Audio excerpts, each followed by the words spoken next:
ज्याच्यावर जी सरकार आणि राज्य चालतं लोकशाहीवरती बाबासाहेबांच्या अशा बाबासाहेबांना अभिवादन करण्यासाठी हजारो लाखो जनसमुदाय इथे जमा होतो।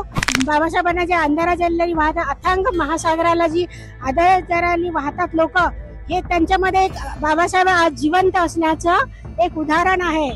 कणाकणामध्ये बाबासाहेब हे सगळ्यांच्या रक्तामध्ये आज असण्याचं एक उदाहरण आहे। माझ्यासोबत आता अजून एक ताई आहेत। ताई, काय सांगाल? महापरिनिर्वाण दिन आहे बाबासाहेब आंबेडकरांचे आणि तुम्ही ते अभिवादन करण्यासाठी आलेला आहात। माझं नाव मालती गवई आहे आणि मी उल्हासनगर इथून आलेली आहे। डॉक्टर बाबासाहेब आंबेडकरांचा 68वा महापरिनिर्वाण दिवस आहे, जे अख्ख्या देशाचे बाप, ज्यांनी जे संविधान दिलं, ज्याच्यावर जी सरकार आणि राज्य चालतं लोकशाहीवरती बाबासाहेबांच्या अशा बाबासाहेबांना अभिवादन करण्यासाठी हजारो लाखो जनसमुदाय इथे जमा होतो।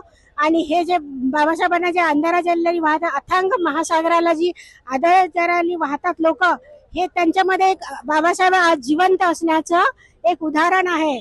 कणाकणामध्ये बाबासाहेब हे सगळ्यांच्या रक्तामध्ये आज असण्याचं एक उदाहरण आहे। म्हणून एवढा भीम अनुयायी आज या चैत्यभूमीवर जनसागरासारखा जमा होतो। कुठलेही ऊन पाऊस वारा याची न तमा बाळगता आज अथांग ज्ञानाच्या महासागराला अभिवादन करण्यासाठी हा सर्व जनसमुदाय जमा होऊन त्यांना वंदन करण्यासाठी जो आलेला आहे।